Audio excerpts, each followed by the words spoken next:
우리 궁들을 밟을 때에는 우리가 일곱 목자와 여덟 군왕을 일으켜 그를 치리니 그들이 칼로 아수르 땅을 황무케 하며 리몬 땅의 어디를 황무케 하리라. 아수르 사람이 우리 땅에 들어와서 우리 지경을 밟을 때에는 그가 우리를 그에게서 건져내리라. 6절 말씀까지 읽어드렸습니다. 우리 어제까지 5장 1절은 바로 4장과 이렇게 붙여서 이해를 하는 것이 더 좋겠다 이렇게 말씀드리고 마쳤습니다. 지금까지 그 내용을 요약해보면 그렇죠.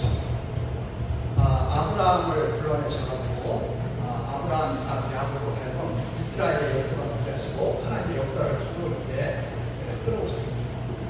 끌어오셨는데 하나님께서는 결국 북쪽 이스라엘은 아수르에 의해서 망하게 하고 남쪽 유다는 바벨론에 의해서 망하게 하십니다. 이때 남쪽 유다가 망할 때 솔로몬이 세웠던 다윗의 아들 솔로몬이 세웠던 성전은 무너지게 됐어요. 그리고 나서 70년 포로 생활 끝마치고 돌아와서 성전을 세우는 것이 516년에서 586년과 516년 70년으로 이해를 하시면 좋을 것 같습니다. 이렇게 다시 성전이 세워졌거든요. 그리고 나서 그리스도가 오시죠. 이 전체가 그리스도를 언약하신 말씀이라는 뜻입니다. 자, 그런데 이제 이 역사를 보면서 사람들이 이 역사에 대해서 잘 하지 못하는 것이죠. 야, 하나님께서 아브라함의 자손을 사랑하셔가지고 출애굽까지 시키셨는데 결국은 가나안 땅에서 살지 못하고 쫓겨나는구나. 결국은 하나님이 가나안 땅을 주신다고 그렇게 아브라함에게 약속하셨는데 아브라함은 그것을 믿었는데 결국 하나님께서는 이스라엘 백성을 다 쫓아내시고 말하더라고요. 왜 하나님이 실패하신 것이냐, 이렇게 많은 사람들이 오해를 하고 이 역사, 하나님이 펼치시는 이 역사를 착각을 한다는 거죠. 그러니까 우리들도 지금 우리들의 삶 자체도 이 역사 아닙니까? 우리들의 삶도 잘못 이해하고 있을 수가 있는 거죠. 이 역사를 잘못 이해하고 있는 것은 우리들의 삶도 이게 내가 왜 사는 거지? 지금 내가 왜 살아야 돼? 이거에 대한 많은 오해와 착각들 속에서 괴로워하고 힘들어하고 그러는 거죠. 근데 이 미가서에서 한마디로 딱 정리해 줍니다. 하나님이 이런 역사를 하시는 것은 지금 자기 백성 만들어내고 계신 거예요. 당신의 백성을 지금 만들어내시는 거예요. 아니, 남자죠. 그러면서 지금 엄청난 고통이잖아요. 완전히 당한 거잖아요. 엄청난 고통이에요.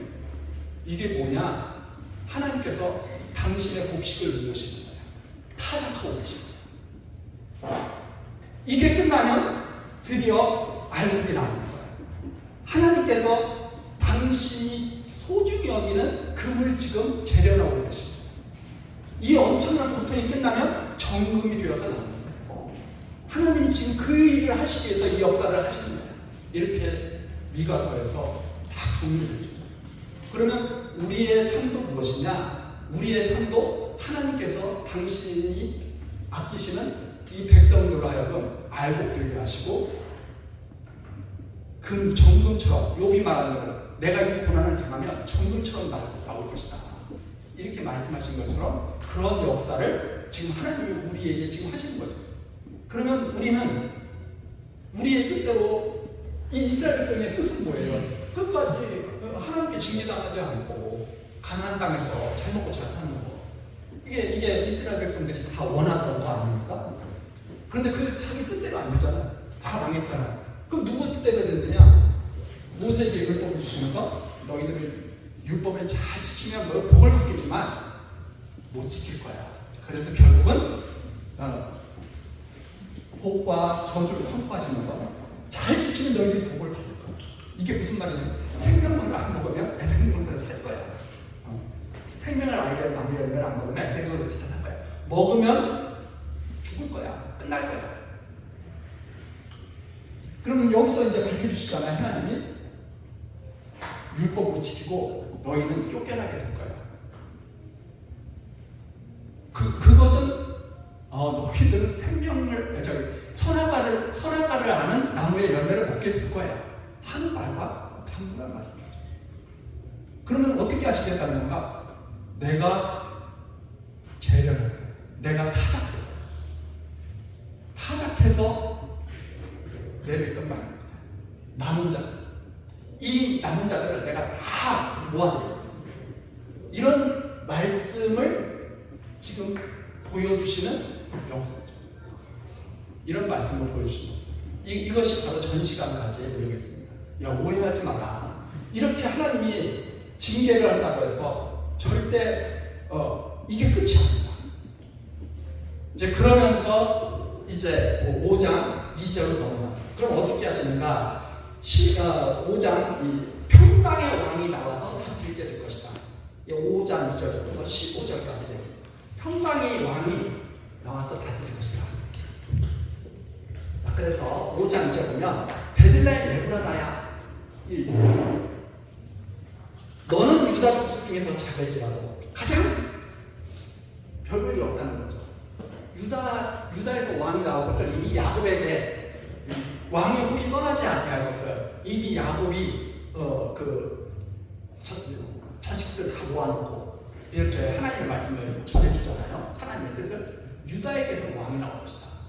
그러면 유다에서 우뚝 서는 곳이 어디냐면 예루살렘이죠. 예루살렘. 북쪽 이스라엘에서 우뚝 서는 곳은 사마리아죠. 이 예수님이 탄생하셨을 때 동방 박사들이 이렇게 오잖아요. 그때 이제 헤로데 이렇게 와가지고 이스라엘 왕이 났는데 왕이 어디서 났는지 우리가 좀 알아야 되겠다. 그러니까 성경 때부터 다 모르잖아요. 이스라엘 왕이 태어나면 어디서 나겠습니까? 이게 그 예언의 내용이에요. 미가가 다 알려줍니다. 미가 선지자가 이스라엘 왕은 사람들이 우러러는 예루살렘이나 사마리아에서 나오는 게 아니야. 가장 작은 베들레헴에서 왕이 나오십니다. 자, 그래서 우리들이 이제 그렇게 생각을 하죠. 사람들이 원하는 것은 지금 우리나라도 그렇잖아요. 다 어디가 최고라고 생각해요? 서울 중에서도 어디가 최고라고 생각해요? 강남. 다 아시는. 우리나라 사람들은 다 알아요. 왜? 하도 떨어지니까 거기가 최고다. 이 성경적으로 옛날식으로 말하면 사마리아보다는 그래도 예루살렘이 최고야. 예루살렘 중에서 그래도 가이품이 있는 성전이 있는 그곳이 최고야. 그런데 성경에서 뭐라고 해요? 아닌데? 베들레헴인데? 이렇게 말씀하시는 거죠. 자, 그래서 이게 참 우리들의 생각과 하나님이 생각하고 계신 것은 전혀 좀 다른 거죠. 그래서 하나님이 무슨 생각을 하시는가, 무슨 일을 하시는가를 갖다가 우리들이 이렇게 살펴본다고 하는 것은 정말 복된 일입니다. 이것을 잘 우리가 이해한다면 우리의 삶도 이해가 되기 시작합니다. 그래서 제가 사도행전 할 때마다 인상 깊은 내용이 뭐냐면 다메섹 도상에서 바울 사도가 예수님을 딱 만났을 때 그 눈을 못 보게 하시는 거예요. 눈을 못 보게 하셨다가 아나니아에게 보내서 눈을 뜨게 하시는 거예요. 세상 역사를 우리는 잘못 보고 있는 경우가 상당히 많죠. 왜? 내가 원하는 대로 보고 있죠. 내가 원하는 대로. 그런데 우리 육신의 눈으로 보는 것은요, 썩어질 눈으로 보는 겁니다. 우리 육신이 언젠가는 썩어지잖아요. 이 썩어질 눈으로 보는 것은 다 뭐만 보겠어요? 썩어질 겁니다. 그럼 진짜 봐야 될 것은 뭐냐? 성령께서 보게 하시는 것을 봐야죠. 그것을 보여주는 하나의 얘가 사도 바울의 그 눈을 못 보게 하셨다가 아나니아에게 보내서 눈을 뜨게 하시는 거예요. 새로운 눈을 갖게 되는 거죠. 역사를 이해하는 새로운 눈. 그래서 사도 바울이 그러지 않습니까? 내가 예루살렘에 가서 잡혀서 로마까지 가야 하리라, 이렇게 성령께서 말씀하신다. 아가부 선지자도 내려와가지고 바울 사도가 예루살렘으로 이제 마지막 예루살렘을 방문할 때 아가부 선지자가 내려와가지고 바울 사도의 그 옷띠를 가져다가 자기 손을 담은 다음에 너가 예루살렘으로 가면 이렇게 묶여서 붙잡혀가게 될 것이다. 그런데 이 사람들이 슬퍼하고 놀라면서 절대 가지 말라. 예루살렘에 절대 가지 말라. 그렇게 막 붙잡죠. 그랬더니 사도 바울이 마음이 너무 속상해가지고 당신들은 지금까지 이 복음을 들었으면서 왜 이렇게 세상을 그 하나님이 하시는 일을 왜 그렇게 보느냐고. 나는 하나님께서 지금 너는 예루살렘에 가서 붙잡혀서 로마까지 가서 거기서 복음을 전해야 돼. 이게 하나님의 뜻인데 그걸 하지 말라고 이렇게 붙잡으면 이 역사를 하나님이 하시는 일을 제대로 보고 있는 겁니까? 뜻이 하늘에서 이룬 것 같이 땅에서도 이루어지이다. 그게 무슨 말입니까? 기도를 그렇게 하면서 그렇게 하지 말라니요. 이런 의미죠. 그러니까 그 속에서 이 사도 바울이 딱 바라보는 것은 육신의 눈으로 자기의 삶을 바라보는 게 아니라 성령께서 하시는 일을 바라보면서 그 말리는 사람들한테 하나님이 하시는 일을 보라. 그러니까 그 말을 딱 듣고 바울을 말리던 사람들이 딱 그렇게 말하는 거죠. 그러면 주 뜻대로 이루어지리라. 그렇죠? 우리들이 원한다고 해도 우리 뜻대로 살아가는 것이 아닙니다. 가만히 생각을 해보세요. 지금 이 자리에 우리 뜻대로 온 거 같죠? 왜? 내가 오고 싶어서 왔다고 생각하죠. 이 자리가 있을 줄 1년 전에 아시는 분 있어요? 하나님이 만들어주신 거예요. 그리고 우리에게 마음의 소원을 주시고 그것을 이루어가시는 거죠. 무엇 하시냐고? 당신 백성 만들어가는 그 과정 다 듣고 이해하면서 그러면 주 뜻대로 이루어지니까 기도가 되죠. 그래서 우리가 그 기도가 좀 더 깊이 있게 이렇게 다가오게 되는 거죠. 저는 이 똑같은 말을 계속 이렇게 하면서 왜 좀 새로운 말을 계속 해주면 좋지 않을까 이런 생각을 하는데 성경을 보면서 그것도 싹 붙였어요. 위인 얘기도 해주고 믿음이 이런 분들이 됐었는데 이런 분들의 믿음이 이랬다 이런 얘기도 하고 그러면 더 이렇게 분위기도 좋아지고 많이 아는 것 같고. 근데 성경에 보니까 바울 사도가 그렇게 기록을 해놨더라고요. 이 성령의 감동으로 똑같은 이야기를 계속해주는 것이 너희의 가장 큰 일이다. 하나님이 하시는 일을 계속 얘기해주는 것이 너희에게는 정말 그게 가장 귀한 일이다. 그래서 다른 것을 계속 말하는 것보다 성경에 있는 내용, 성경에 나와 있는 이게 무슨 뜻인가? 요셉도 그러잖아요. 요셉이 형들에게 팔려갔어요. 형들에게 팔려갔습니다. 지금 만약 그런 일이 벌어졌다고 그러면 요셉처럼 할 수 있겠어요? 못하죠. 근데 우리는 그렇게 합니다. 그걸 듣고 여러분들은 요셉처럼 살아야 됩니다. 아니 지금 화가 나 죽겠는데 형제들이 나를 인신매매했는데 내가 요셉 같은 마음으로 그렇게 둘지 않을 줄 어떻게 알아요? 그럼 요셉은 왜 그렇게 됐을까? 왜 형들이 이제 요셉은 권력자잖아요. 근데 야곱이 죽고 나니까 형제들이 벌벌벌 떨잖아요. 이제 요셉한테 이제 거북당할까봐. 왜? 아버지 보통 그러거든요. 내가 아버지 살아 계실 때는 내가 참고 있지. 아버지 돌아가시고 가라. 그때부터 내가 이제 끝내는 거야. 이제 형제 지금 살아가는 사람들 중에도 그렇게 사는 사람도 있을 거예요. 부모님만 안 계시면 니네 끝이 아니지. 부모님 때문에 모이는 거지. 부모님 돌아가시면 너하고 나하고 단절이야. 이렇게 생각하는 형제 자매들도 있을 거예요. 근데 그게 문제가 아니라 이제 요셉한테 죽게 됩니다. 형들이 요셉한테 아버지가 돌아가실 때 형제들끼리 위에 잘하고 그렇게 살라고 당신에게 말씀하셨습니다. 우리가 정말 당신한테 큰 죄였는데 우리를 죽이지 말아 주십시오. 이러면서 이제 그러죠. 요셉이 펑펑 울면서 형님들 아직도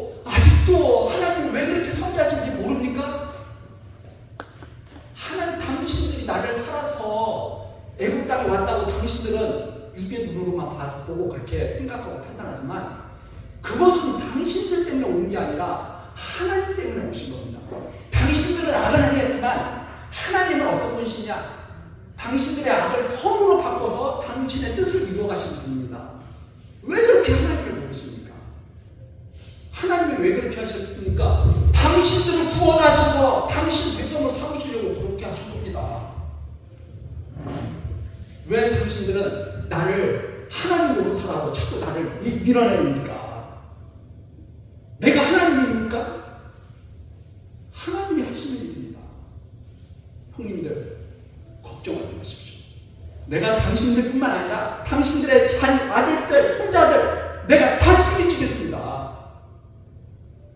이게 이 역사를 다르게 보는 사람들이 갖게 될 보험이죠. 저는 그런 장면 생각할 때마다 야, 어떻게 이런 눈을 가지고 역사를 바라보고 이해를 하고 하나님의 그런 큰 섭리를 가지고 압도를 할까? 우리가 모인 숫자가 비록 다른 세상에서 봤을 때는 조금 야, 너 모여가지고 저거 무슨 엄청난 일을 하는 것도 뭐 하는 거야? 이 말씀은 이 살아계신 말씀 엄청난 요나 있잖아요. 요나 니느웨 가서 말씀 전해. 아유 하나님 갈 데가 없어서 그런 데를 가라고 하십니까? 도망가잖아요. 도망가도 하나님께서는 저는 못 쓰겠네 딱 거르시는 게 아니죠. 내가 너 택했어. 너는 끝까지 내가 명한 일을 해야 돼. 다 끝내야 돼. 결국 니느웨에 가서 말씀을 선포하게 되시죠. 그 하나님이 지금 말씀을 선포하고 계시다. 듣고 싶어도 못 들을 사람이 있고 듣기 싫어도 못 들을 사람이 있어요. 그건 사람에게 달린 일이 아니에요. 왜? 하나님이 당신의 타작만 하면서 타작을 하는 거죠. 아무나 듣는 말씀이 아닙니다. 그래서 이 듣는 말씀을 가지고 교만해진다고 하는 것은 정말 위험해요. 왜? 나만 이래. 그게 아니라 교만해지는 것이 이 말씀을 제대로 들으면 교만이 아니고 항상 감독의 차이. 똑같이 밥을 먹는 것 같지만 내가 왜 밥을 먹는가? 자꾸 생각을 하게 되고 똑같이 직장 생활을 하지만 내가 왜 직장 생활을 하는가? 똑같이 놀러 다니지만 내가 왜 놀러 다니는가? 지금 내가 무슨 일을 지금 겪고 있는 것인가? 하나님께서 당신 백성 만드는 일에 지금 내가 지금 붙들려 있는 거죠. 그래서 눈으로 봤을 때는 다 똑같고 역사를 이해하고 하나님을 이해하는 그 눈은 아무나 가는 게 아니다 하는 말씀입니다. 제가 이제 이런 말씀이 왜 이렇게 이해가 되느냐? 우리 성경 전체 중에서 계속 그 말씀을 주잖아요. 계속. 자, 이 왕이 너희들의 생각과는 전혀 다르게 베들레헴에서 나오는데 그분은 있죠. 너는 유다 족속 중에 작을지라도 이스라엘을 다스릴 자가 내게서 내게로 나오지. 하나님은 성비로 왕이 됩니다. 내게서 내게로 나오지. 하나님께로 나아가는 왕이에요. 그런데 그의 근본은 산고의 태초입니다. 이건 다윗 왕 정말 훌륭한 왕이었죠. 이 다윗 왕은 아브라함의 자손으로 이렇게 오셨잖아요. 또 아브라함과 다윗의 자손으로 그리스도가 오셨잖아요. 왕이 오셨잖아요. 이 왕이 오셨는데 베들레헴에서 태어날 이 왕은 태초에 상고에 가장 고귀한 인간과 견줄 수 없는 가장 고귀한 하늘의 왕이에요. 이분이 나오는데 이분은 어떤 일을 하시느냐?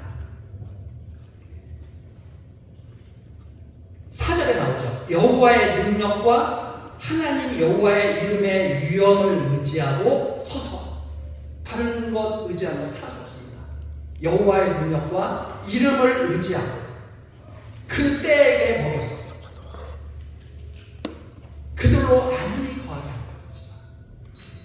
그가 창대하여 땅끝까지 온 모든 통치 영역이 완전히 이루어진 거죠. 그리고 5절, 이 사람은 우리의 평강이 될 것이다. 평강의 왕이, 그 찬송 있잖아요. 평강. 그래서 이 왕의 통치를 받고 있는 사람들의 특징은 뭐냐면 항상 평강주에 거할 수 있는 특권이 있는 거죠. 평강. 그래서 우리가 평강을 못 누리는 이유는 이 왕을 자꾸 놓치는 거예요. 그리고 아수르 사람, 이 아수르잖아요. 이 바벨론도 자기들이 아수르의 후예라고 생각해요. 왜? 이 아수르를 바벨론이 완전히 훔쳐버리면서 우리가 진짜 아수르야 이런 느낌이죠. 근데 이 아수르가 다시 쳐들어올 때는 이 왕이 완전 아시잖아요. 좀 재미있게 살다가 이제 70 되거나 죽을 때 가까이 되면 그때 하나님께 가까이 가면 되는 거 아니야? 이제 이렇게 생각하는 분들 있죠. 좀 뭐라고 말씀하시냐면 인생을 기다리는 게 아니야. 그게 인생이 뜻대로 되는 게 아니야. 그냥 하나님이 때가 되면 이슬도 내리고 단비도 내리고 하듯이 하나님이 때가 되면 그 사람을 수 있는 거야. 자, 그래서 내가 70이면 하나님 앞에 나가야 되겠다 하는 말이 어울려요, 안 어울려요? 바로 안 어울려. 하나님을 모를 때 그런 말. 부르시냐? 그때 가야 돼. 아니, 왕이 부르면 그때 가야죠. 자기 멋대로 왕이 날짜를 정하는 거지 자기 멋대로 정해요.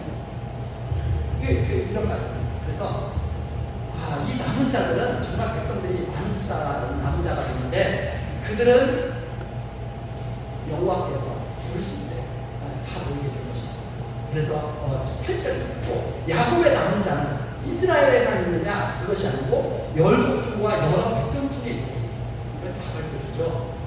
그들은 수풀의 짐승 중에 사자 같고 양떼 중에 젊은 사자 같아서 만일 지나간즉 밟고 찢으리니 능히 구원할 자가 없을 것이다.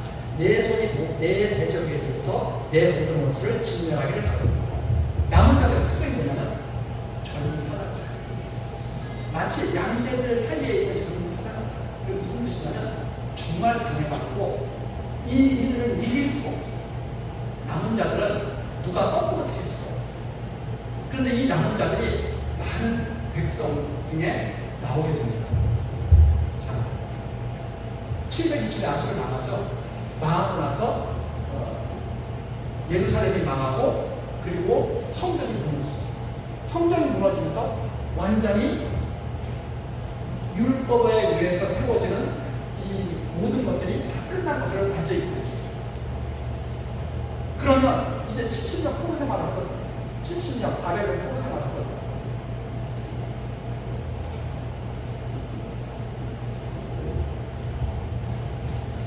바벨론 포로 생활을 하고 돌아오는데 누구의 능력으로 나오느냐? 이스라엘은 도저히 나올 수가 없습니다. 그래서 파사, 지금은 페르시아와 고레스를 통해서 바벨론을 무너뜨리게 하시고, 왜 무너뜨리게 하셔요? 자기 백성 남은 자를 돌아오게 하시는 분이죠. 남은 백성을 돌아오게 하시는 분. 이 남은 백성들이 돌아올 때 이들이 바벨론에서 무너져가지고 사방으로 이렇게 다 흩어져 버리잖아요. 여기도 사방으로 다 흩어져 버려요. 남은 자를 모아가지고 돌아오게 하시는 것이 바사, 고레스와 통해서 바벨론을 무너뜨리고 돌아오게 하시는데, 이때 돌아올 때 각지에서 흩어졌던 이 유대인들과 함께 돌아오는 이방인들, 이게 이방의 시 아닙니까? 완전 이방의 시. 자, 이건 이스라엘인데 이게 이제 이스라엘이 무너지고 나서 이방일 때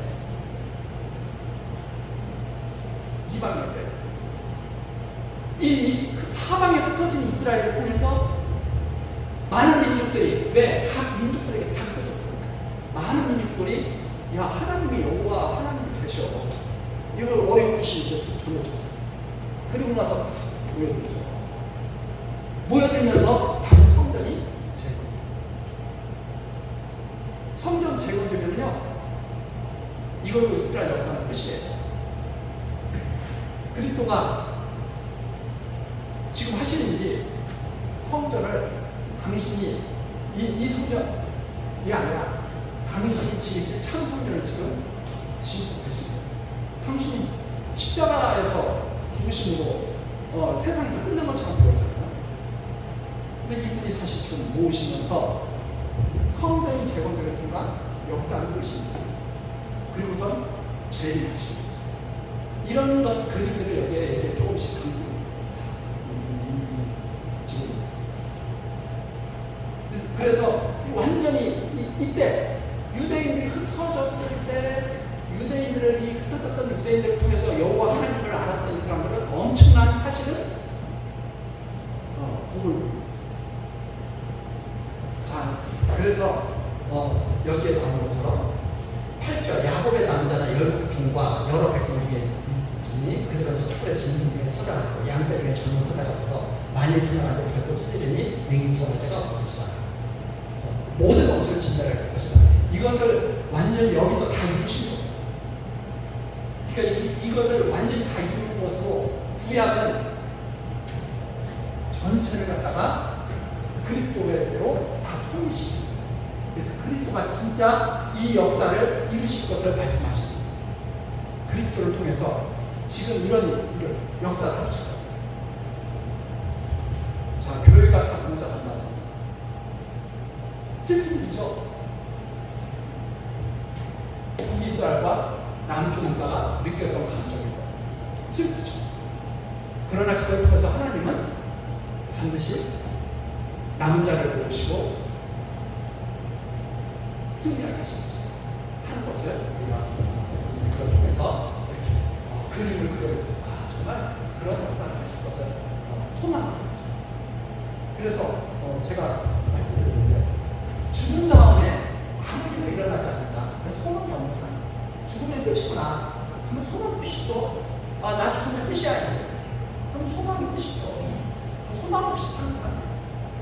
살아있는 동안 이거마저 뭐해? 죽으면 끝인데. 그럼 진짜 소망을 갖고 있는 분들은 어떤 분들이냐? 죽은 다음에 무슨 일이 일어날 거예요? 죽은 다음에 특별한 일이 일어날 거야 나한테. 구원의 소망을 갖고 있는 것? 그것이 진짜 소망이죠. 근데 많은 사람들이 소망하면은 출세하는 거 출세해봤자 뭐예요? 건물 10년이라고 그러는데 아무리 권력 잡고 있으면 뭐예요? 조금 있다가 내려가면 이제 조사당할 텐데. 우리 역사 속에서 보고 있잖아요. 지금 다 권력 잡고 있다가 내려가는 순간 그때부터는 굴러다니기 시작해야 돼. 그러니까 그걸 막으려고 패버리면 어떻게든지 그걸 막아보려고.